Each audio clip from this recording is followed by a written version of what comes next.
Você já assistiu esse filme? Porque eu assisti, então vamos falar mal dele.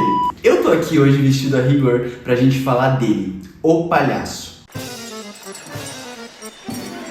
O filme é uma super produção brasileira que conta com um elenco de peso, como Selton Mello, Paulo José, Moacir Franco, Tonico Pereira, Heron Cordeiro, Fabiana Carla, Larissa Manoela e muito mais gente boa. A obra é super aclamada e é considerada um dos melhores filmes brasileiros de todos os tempos. Francisco, eu detestei esse filme quando eu assisti ele. Mas por que você detestou? E por que ele é considerado um dos melhores filmes brasileiros de todos os tempos? Vamos entender esse filme? Outro dia eu botei 4 homens pra correr. Pra correr de você? Não, pra correr atrás de mim.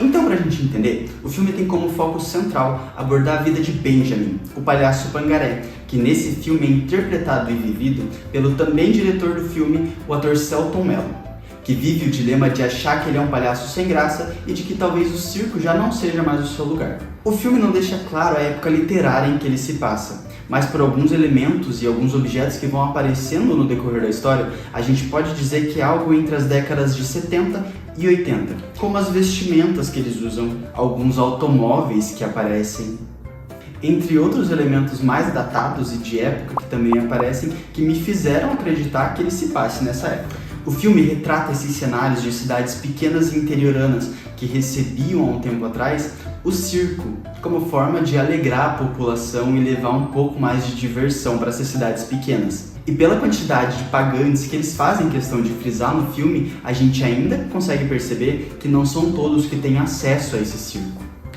57 pessoas. Ó, bom. Contando com o prefeito Romualdo. 33 pessoas. O prefeito é Silas. A grande curva dramática acontece quando Benjamin, o palhaço Pangaré, resolve abandonar o circo e seguir uma vida comum, porque ele acredita que a profissão que ele tem é herdada do pai dele, e não uma profissão que ele conseguiu ou que faça sentido para ele. Na vida a gente tem que fazer aquilo que a gente sabe fazer. O gato bebe leite, o rato come queijo. E buscando viver essa vida comum que ele tanto queria, ele acaba percebendo que a felicidade que ele procurava não estava nessa vida comum, e sim no circo, que leva ele a voltar e desta vez ficar feliz dentro do circo. Mas essa é uma sinopse explorada por cima sobre o filme. Bom, mas por que esse filme é tão aclamado e é considerado um dos melhores filmes brasileiros de todos os tempos? Talvez porque ele seja um daqueles filmes que o significado dele não está no que você está vendo, e sim nas entrelinhas, no que você não vê. O filme brinca com várias dicas e várias mensagens escondidas que você só pode perceber se você prestar muita atenção. O nome do palhaço interpretado pelo ator Paulo José, que é pai de Selton Mello na trama, é Palhaço Puro Sangue. Puro sangue. E o nome do palhaço do Benjamin é Pangaré. Qual é o seu nome, ô estafermo? Pangaré. No meio do filme, o pai dele diz a seguinte frase: Eu sou palhaço. E você? Pangaré é um termo que é usado para alguns cavalos que não têm uma raça definida. Talvez seja essa a brincadeira com o enredo da história, deles falarem que o puro sangue sabe que nasceu para aquilo, porque ele é um puro sangue. Agora o Pangaré, ele não sabe o que ele quer ou para que ele nasceu, então ele tem que ir atrás disso. O filme pode ser facilmente interpretado por um viés político da situação, pois ele vai dando várias dicas sobre isso, como o fato das pequenas corrupções que acontecem durante o filme, como o homem que vende o mapa errado. Vai. Eu sei que é difícil de entender explicando assim, mas sabe que por sorte eu tenho um mapa aqui pra vender, vai. Benjamin, esse mapa é da Venezuela. Como o próprio borracheiro que zomba desse fato. Compraram o mapa da Venezuela. O senhor pode ajudar a gente? Mas cobra a mais para trabalhar num sábado. Eu não trabalho aos sábados, meus princípios, mas se o senhor quiser eu posso ter outros. O senhor tá falando de dinheiro? E a própria cena do delegado, que cobra a mais por ter perdido tempo fora da sua casa.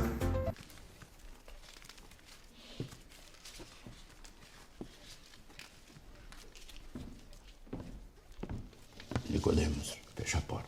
O filme também aborda um pouco da desvalorização do cidadão na sociedade. Benjamin viveu a vida toda como artista circense.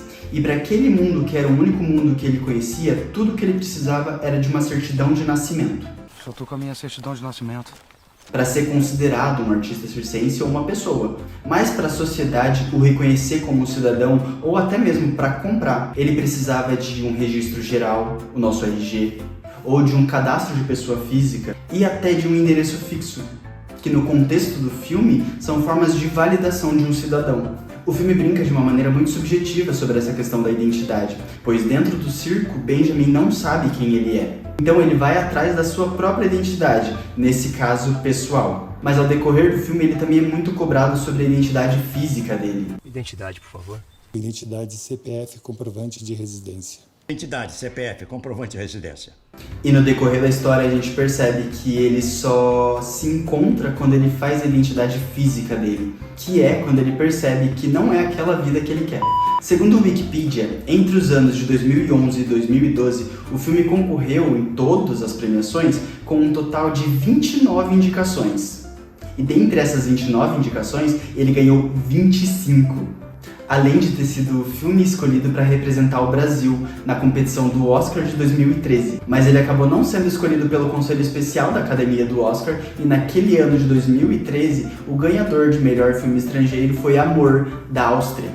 And the Oscar goes to Amor, Austria, Michael Haneke. O nome que deram ao circo é Circo Esperança. E conforme a história vai passando, a gente vai percebendo que talvez a personificação da palavra seja a criança, Guilhermina, que é vivida pela Larissa Manoela, que percebemos aqui que talvez seja o contraponto para a personagem da Lola, que é vivida pela Gisele Mota.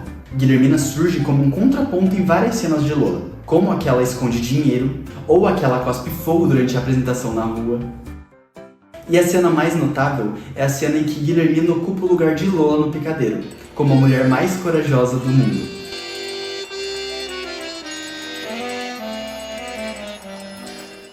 A cena final do filme, antes dos créditos, é a cena em que Guilhermina atravessa todo o Circo Esperança como uma nova esperança realmente adentrando todo o espaço.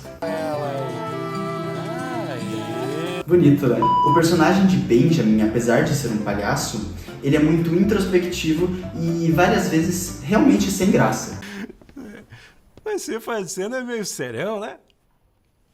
Enquanto todos que passam pelo seu caminho assumem essa personalidade cômica, como se fosse um contraponto no filme para balancear a comédia, como o homem da bicicleta vendendo um mapa errado para eles. Vocês vai, vir primeiro direito e vai.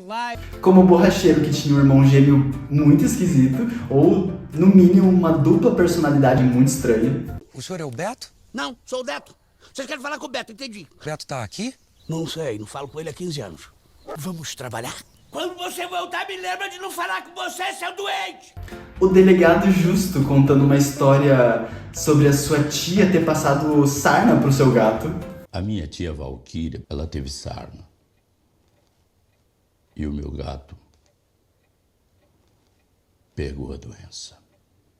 O atendente da prefeitura fazendo graça com a certidão de nascimento de Benjamin, ou depois dizendo que não lembra dele. Certidãozinha judiada, hein, moço? Brincadeirinha, moço. Ou o Ney, seu colega de trabalho, contando piada pros seus colegas. Antes de morrer, morango. Mas não tá na época. Eu espero. Porque o filme se preocupa com esse contraponto de um lado cômico enquanto o palhaço da história tá triste ou sem graça. Outro contraponto muito legal de se analisar são a questão das cores. O que dá pra perceber é que eles fizeram esse equilíbrio de que tudo que envolvesse o circo fosse com cores vibrantes, com muita luz e movimentos rápidos das câmeras. E quando as cenas se tornam externas, eles tendem a ir para um tom menos saturado, com tons mais terrosos e até pastéis, para simbolizar a alegria e a aura do circo também. Outra coisa muito legal é que eles te introduzem dentro do filme nas cenas de conversa, como a cena do borracheiro. Em alguns momentos você é a pessoa que está vendo a conversa de fora, mas em vários você é a pessoa que está dentro da conversa vendo os dois pontos. Francisco Bostov, você assistiu? O que você achou?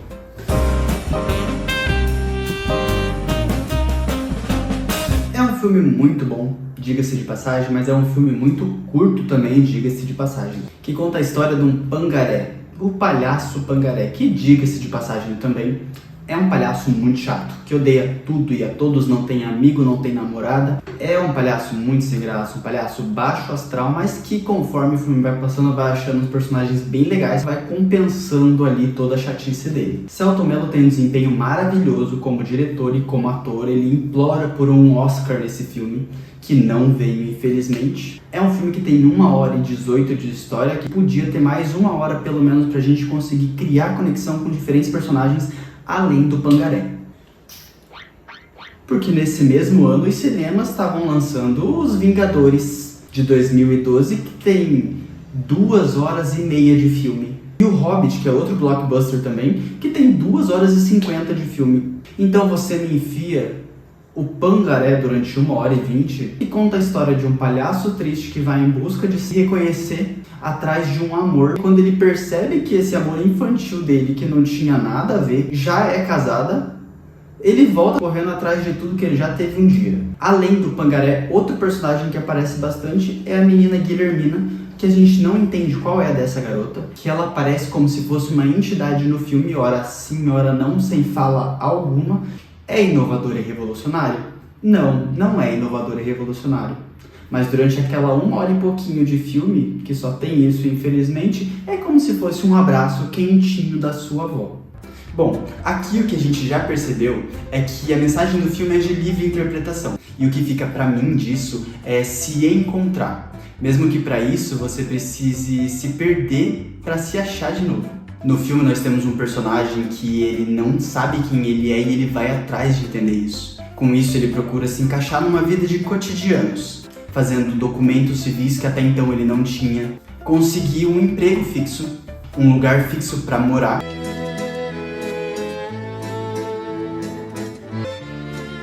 Um amor. Se um dia você for lá, eu trabalho no Aldo Autopeça. E claro, um ventilador. Que nessa altura do filme a gente percebe que ele queria tanto porque é o que disseram que ele devia ter. Tá aí mais uma das outras mensagens do filme. Você devia ter um ventilador.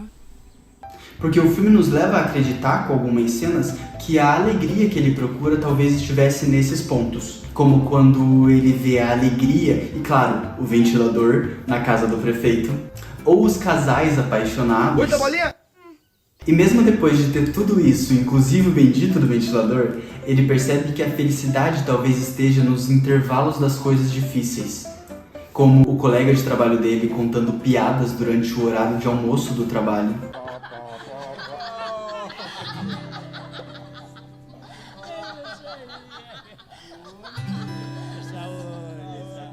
E ele percebe que tudo que ele estava procurando, ele já tinha dentro do circo. Mas agora, ele sabe disso. E sabe por quê? O gato bebe leite, o rato come queijo e eu sou o palhaço.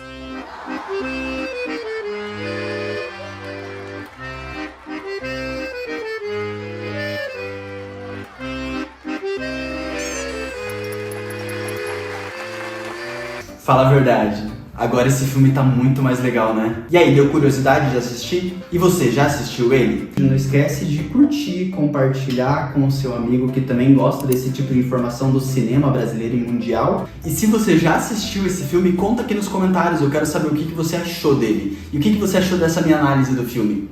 Até a próxima!